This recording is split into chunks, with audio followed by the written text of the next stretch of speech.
So அப்பா அம்மா தங்கச்சி இவங்க 3 பேர் தான் என்னோட லைஃப் ஃபுல்லாமே.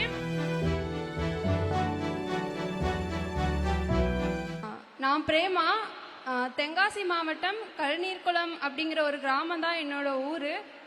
அப்பா பேர் வந்து ராமசாமி. அப்பா வந்து மேஷனாக இருக்காங்க. அம்மா வந்து முத்துலக்ஷ்மி. அம்மா வந்து இந்த வயல் வேலைக்கு போகிறது அது மாதிரி வேலை பார்த்துட்டு இருக்காங்க.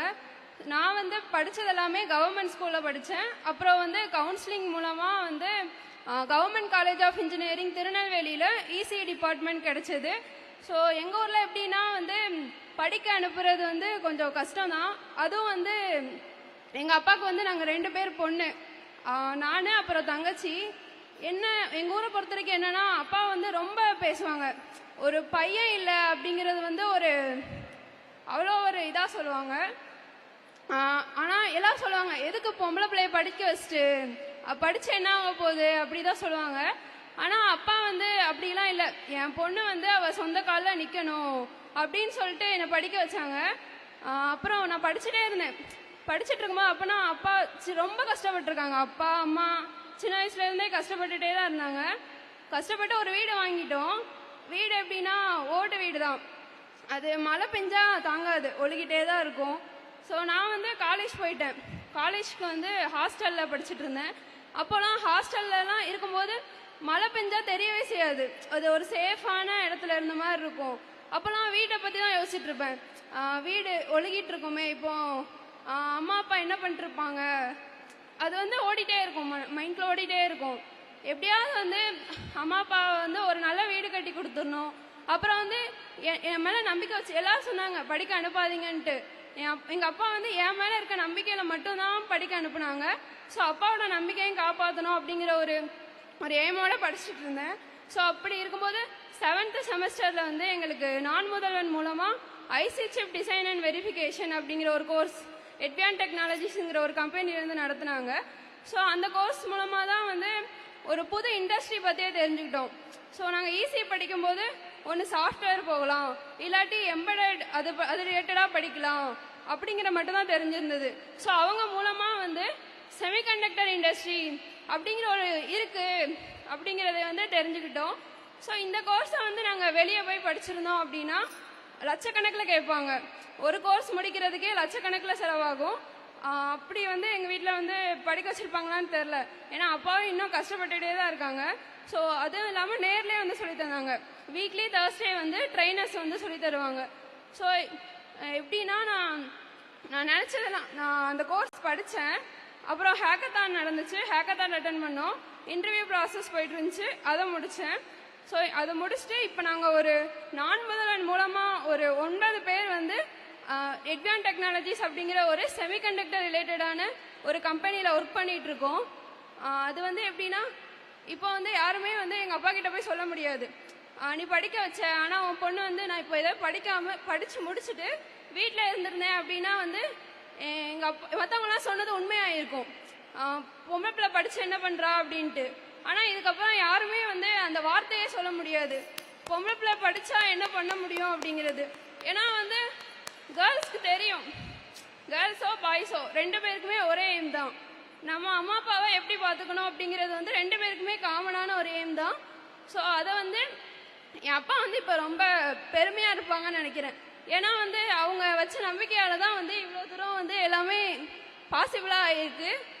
ஸோ அப்பா அம்மா 2 பேருக்குமே வந்து ரொம்ப நன்றி சொல்லணும். அவங்களால மட்டும்தான் இது நடந்துச்சு. அதுக்கப்புறம் நான் முதல்வன் ஸ்கீம், ஸோ அது மட்டும் இல்லைன்னா வந்து என் லைஃப் இப்படி ஆயிருக்குமான்னு தெரில.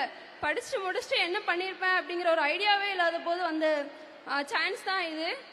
ஸோ ஃப்யூச்சரில் என்ன பண்ணோம் அப்படின்னா அப்பா அம்மாவுக்கு மழை பெய்தோ வெயில் அடிக்குதோ எதையுமே ஒரு கவலையே இல்லாமல் அம்மா அப்பா சேஃபாக இருக்க மாதிரி ஒரு பெரிய வீடு கட்டணும், மழையில் நனையாத மாதிரி. ஸோ அப்புறம் வந்து அது நானும் அப்பா அம்மா என் தங்கச்சி 4 பேருமே சேர்ந்து கட்டணும், எங்கள் உழைப்பில் கட்டினதாக இருக்கணும். அப்புறம் வந்து தங்கச்சி வந்து படிச்சுட்டு இருக்காங்க government college basic computer science 2nd year படிச்சுட்டு இருக்காங்க. ஸோ அவங்கள வந்து எம்எஸ்சி படிக்க வைக்கணுங்கிறது வந்து ஒரு எய்ம். அவங்களும் வந்து எங்கள் அப்பா பேரை காப்பாற்றணும்னா நாங்கள் 2 பேருமே வந்து முன்னேறணும். ஸோ அதனால் அவங்களே படிக்க வைக்கணும். ஸோ என்னோட ஃபஸ்ட்டு மந்த்து சேலரி வந்து என் கையில் இப்போ இருக்குது. அது வந்து நான் எங்கள் அப்பா கையில் கொடுக்கணும் இந்த மேடையில் அப்படின்னு ஆசைப்பட்றேன். எல்லாத்துக்குமே என் அப்பா தான் ரீசன். ஸோ அப்பா கையில் கொடுக்கணும். அப்பா இங்க வந்திருக்காரா? உங்க அப்பாவோட பேரு? ராமசாமி. திரு ராமசாமி ஐயா அவர்களை மேடைக்கு அழைக்கிறோம். சார், மேடைக்கு வரீங்களா? லைஃப்ல வந்து எனக்கு யாருமே அவ்வளோ சப்போர்ட் பண்ணதே இல்லை. அப்பா மட்டும்தான். அப்பா அப்பா அப்பா எல்லா விஷயத்துலையுமே அப்பா தான். ஸ்கூல்லையும் சரி, காலேஜ்லேயும் சரி. இதுதான் நீங்கள் நான் வந்து ஒரு விஷயம் சொல்லிட்டேன், நான் இதுதான் படிக்கணும் அப்படின்னு சொல்லிட்டேன்னா அப்பா வந்து மறுப்பே சொல்ல மாட்டாங்க. நீ படி, நான் படிக்க வைக்கிறேன், என்னால் முடியும் மட்டும்தான் சொல்லியிருக்காங்க. ஸோ அப்பா வந்து எனக்கு ரொம்ப பிடிக்கும். இந்த உலகத்திலே யாருன்னா வந்து அப்பா மட்டும்தான். ஸோ அப்பா, அம்மா, தங்கச்சி, இவங்க 3 பேர் தான் என்னோட லைஃப் ஃபுல்லாமே. ஸோ அப்பா வந்து நான் நல்லா பார்த்துப்பேன். ஒரு பையனா ஒரு பொண்ணா எல்லாமே இருந்து அப்பா வந்து அப்பா வந்து அம்மான்னு தான் சொல்லுவாங்க என்னைய தங்கச்சியும். ஸோ வந்து இன்னொரு அம்மாவா எங்கள் அப்பா வந்து நான் ரொம்ப நல்லாவே பார்த்துப்பேன். ஸோ அப்பா வந்து எதுக்குமே கவலைப்படக்கூடாது. ஸோ அப்பா என்னோட மாதம்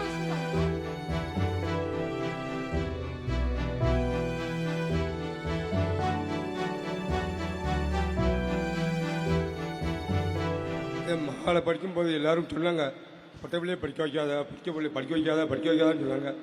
நான் எல்லாத்தையும் மீறி என் பொண்ணு நல்லா படிக்கும், என்னை நம்பி இருக்கக்கூடாது, அவள் வாழ்க்கையை அவள் பார்த்துக்கணும் அப்படிங்கிறதுல உறுதியாக இருந்தேன். அதே மாதிரி உறுதிப்படுத்திட்டா என் மகா. பெருமையாக இருக்குது. நன்றி, தேங்க்யூ. ரொம்ப நன்றிங்க ஐயா. உங்க பொண்ணு வந்துட்டு இன்னைக்கு உங்களை மட்டும் பெருமைப்படுத்தல, இந்த நான் முதல்வன் திட்டத்தையும் சேர்த்து பெருமைப்படுத்தியிருக்காங்க. திட்டம் வகுத்தது அரசாங்கம் தான். நம்மளுடைய சீஃப் மினிஸ்டர் கண்டிப்பா இதை பார்த்து ரொம்ப சந்தோஷப்படுவாரு. ரொம்ப அவரும் ஒரு அப்பா மாதிரி கண்டிப்பா இதை பார்த்து பெருமைப்படுவாரு. சீக்கிரம் வீடு கட்டுங்க. ஓகேயா? தேங்க்யூ ஐயா. Thank you so much. தவிர்க்க முடியாத தம்ப்நெயில்ஸ், கலக்கலான கண்டென்ட்ஸ், சினிமாவும் சீரியஸ் பிரச்சனைகளும், பல வருடங்கள் இடைவெளி, கலகலப்பும் கைகலப்பும், ஏற்ற தெரிக்குதுனாலே டன்னு தான். பிரேக்கே இல்லாமல் பிரேக்கிங் நியூஸ் சொல்லும் தந்தி டிவி ஆப். இன்ஸ்டா தலைமுறை வரை இறங்கி அடிக்கும் தந்தி டிவியின் டிஜிட்டல் எக்ஸ்க்ளூசிவ். அது தண்ணிக்குள்ள போகும்போது ஹேங் ஆயிடுச்சு.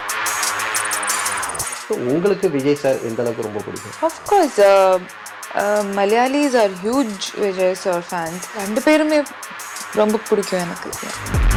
தந்தி டிவி ஆப்பை இலவசமா டவுன்லோட் செய்யுங்க. ஃபாலோ பண்ணுங்க, சப்ஸ்கிரைப் பண்ணுங்க, என்ஜாய் பண்ணுங்க.